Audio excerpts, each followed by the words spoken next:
here's Brody Brazil. I'll be honest, I'm making this video almost 100% as a reaction to some recent news coverage and speculation I've seen that all of a sudden the NBA is either less popular or it's losing popularity or just things are trending in the wrong direction for the NBA. But all of this is based on television ratings, which I'm here to later tell you that maybe those two things aren't as connected as you think. I instantly don't agree that the NBA is less popular right now. I think it might be going through some things, but I don't know that it's instantly less popular. Yes, we can all see and agree that ratings are down. This comes to us from Sports Media Watch. Ratings for the first part of this season, from opening night through mid-December, NBA games are averaging, now this is nationally, right? This is not the regional deals. This is not the local broadcasts. This is only the national broadcasts of games. 1.4 million viewers on average across the networks of ABC, ESPN, and TNT, which is still a lot of people. However, it is a bit concerning that that's a 19% decrease from the same time period last season. There's a lot at play here. A World Series that was big, a presidential election, an NFL season which is entertaining, and their ratings are up.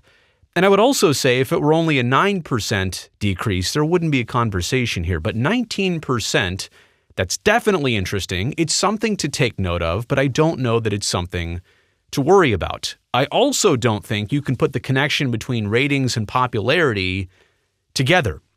Yes, we can say ratings are down, but are we really here to say that the NBA's popularity is going away or that it's losing some of the steam that it's really done a good job building in the last decade or so especially?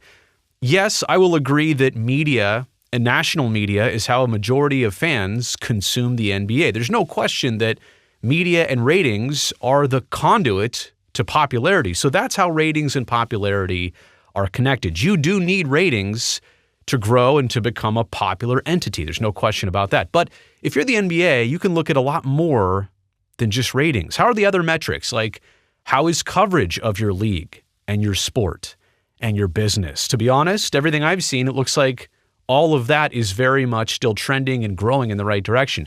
How's the sale of merchandise? Are you doing okay as a business there? I mean, is the NBA Cup bringing in some additional revenue?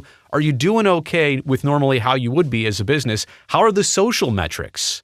I mean, believe it or not, social stuff is just as big as television ratings, not in terms of the exact revenue, but engaging interest and engaging the proper direction of your business. And most importantly, how's attendance of your league and your games? Everything I've investigated so far this season says things are fine, but actually let me take it back to earlier this calendar year. So I understand this was the end of last basketball season. Has much really changed from last season to this season? The NBA's communications department put out this tweet saying the NBA Today, this was April 15th of this year, the NBA Today announced new all-time records for regular season total attendance, 22.5 million fans across the entire league for all their games. Average attendance, 18,322. Percentage of capacity, 98% across all their buildings all season long. And sellouts, 872. Let me just repeat, all of those numbers were brand new all-time attendance records for the regular season of the NBA. This wasn't that long ago. So to think that everything has fallen off a cliff and the NBA all of a sudden has problems or it's not interesting or less interesting, I think we can just blow that up right here, right now.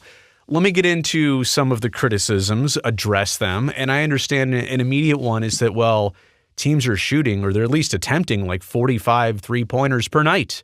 Sometimes they're hitting 27 of them, but like 90 or 100 total three-point attempts in one basketball game between two teams. A lot of people say, well, there's just too many three-pointers. That seems like an excuse. The three-pointer is a part of basketball just like a free throw is, just like taking a charge is, just like double dribbling is, or going back court. Like, there are rules, there's strategy. This is just part of the game. If you don't like three-pointers, are you just saying you want more dunks? You want more fast breaks? You want more throw it in on the low block and let a one-on-one isolation battle happen? What exactly are you asking for if you don't like three-pointers? I mean, you're telling me that distance shooting as a as a high-level skill, that doesn't add to the game? You don't think so? You'd rather have final scores be in the 70s to 80s range for both teams, like 76-84 is the final score? Is that what you want? Because a lot of people, if I'm correct, a lot of people in the early 2000s, they complained when it was a half-court game and there was not a lot of fast breaking, not a lot of three-point shooting, also not a lot of dunking.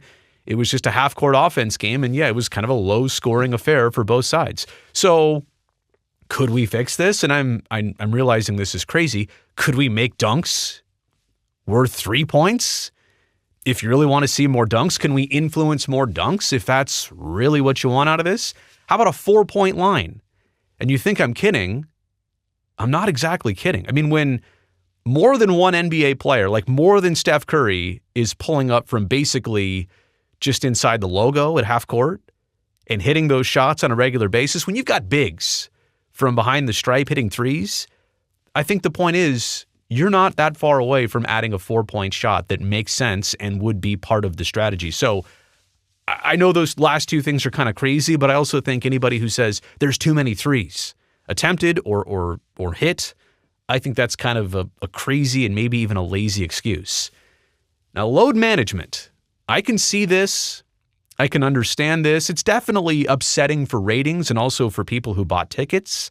I mean, you're here to see these two teams and this matchup specifically maybe. I mean, it could be the date that you were just available to go to a game and buy tickets, but a lot of times I want to see my team and I want to see my team play that team. And I'm excited to see my team's best players go up against that team's best players. And when you have that night where all of a sudden 2 or 3 of your team's total players, but maybe 1 or 2 of your team's best players are not participating, and it's not like they have a long-term injury. It's not like you knew 2 weeks ago that they were hurt. They rolled an ankle. They broke a finger. No. This is like, I'm just sitting out tonight. The one game you bought tickets, I'm sitting out because I need rest. Now, again, this is for people who bought tickets, who actually invested in going to the game. This is also for people who are just watching casually. I think I'll watch this game. Oh, wait, so-and-so's not playing? I'm less interested. I'll find something else to do. It is definitely upsetting on a game-to-game basis, but are you telling me that load management is a real turn-off entirely? Are people turning away from basketball on a regular basis because of load management? Probably not. But on a short-term nightly basis, yes. I can see how the NBA loses people's love, attention, and focus because they're not sending their best players out there on a constant basis. And unfortunately, this is not like entirely common for the NBA. It doesn't happen once a week, in terms of every team, but this is unique to the NBA. I mean, hockey, you basically have to have a player with a broken everything to not be skating out there. In baseball, there's 162 games, so you might miss a few here and there. A player might take a Sunday off, but the quantity of games is so much, you understand that. In basketball, 82 games in a season, you get every night, every other night, every couple nights off, or a couple nights in a row off between games. It's hard to understand why this is necessary. Are they not conditioned as well? Does the schedule need to be paced out more?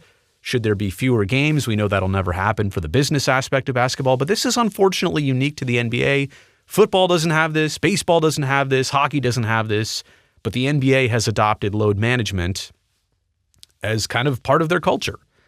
And again, I'm not here to entirely go against it. I'm not the doctor. I'm not the expert. I'm not the strategist on NBA basketball, but it does bring a lot of questions like, why are you the only ones? And why can't you fix this after a couple years? The league has tried to react by limiting their individual awards to players that have only played more than 65 games. So you can't miss, and this is right for injuries or load management or whatever. You got to play 65 games or more to be qualified for an NBA individual award. But I still think the league needs to put more attention on this to figure out how to get rid of load management. I understand that as being a distraction to the NBA, but making it less popular, I'm not entirely sure. I think the biggest thing can come down to this. It's just not always going to be as interesting as you'd hope it might be. Some storylines are lacking. Can you imagine if LeBron and Bronny James were a 1-2 punch for the Lakers? Almost like Ken Griffey Jr. and Sr. And even then, I don't know if those Mariners teams were like playoff caliber teams, but could you imagine if If father and son were a dynamic duo in the NBA on any team, let alone a market like Los Angeles and the Lakers, it would be phenomenal.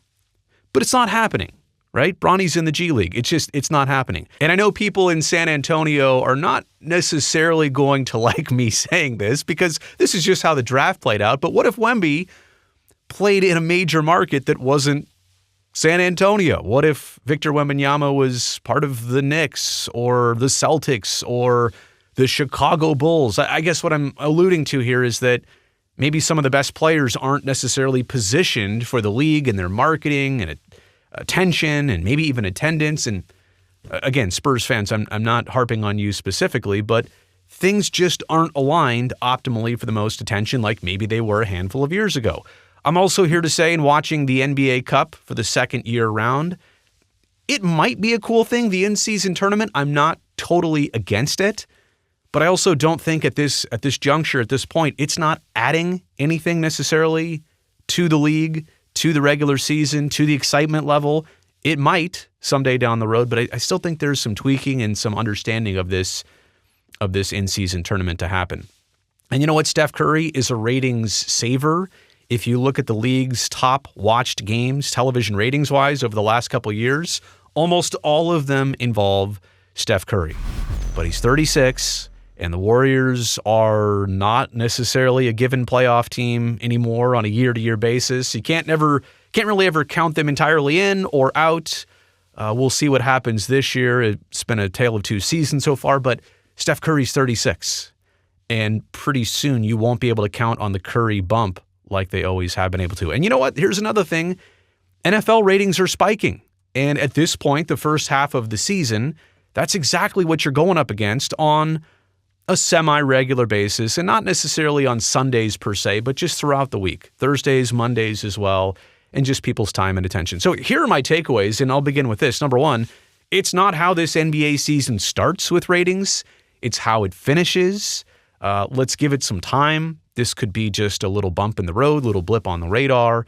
I'm again not here to tie ratings and popularity into one same conversation. The NBA, by the way, it's already got its next TV contracts set for 11 years starting next year, $76 billion worth.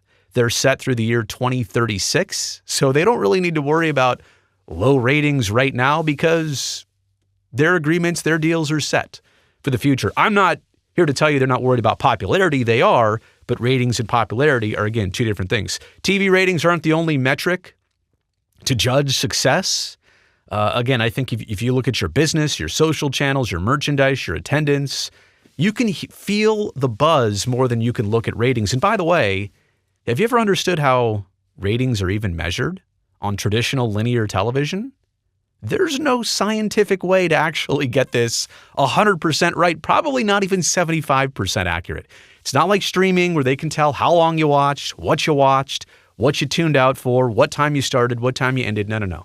This is all very much still an educated guess in terms of old school linear television ratings. So again, not the best, but it's not the only metric to judge success. So that brings me to, well, if you're Adam Silver and you're the NBA, should you be thinking about making changes? Should you stay the course? I'm here to say that based on this small sample size and just the speculation, of course, is this something to pay attention to?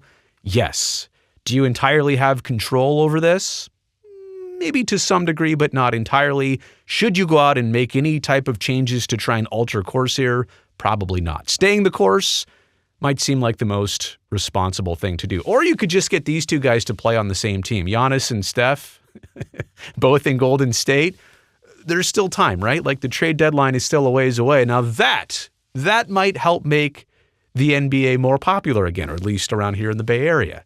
Just saying, for the Warriors and everybody else. Okay, again, I don't think the NBA is going through a problem here. I think this is just a time period, and I just wanted to call this out, point it to your attention. That's the end of this video. Thanks for making it. Thumbs up down below. Greatly helps me and this video and this channel. And while you're here, before it ends, go down there and make sure that you are already subscribed to this channel. That way I can definitely see you back here next time.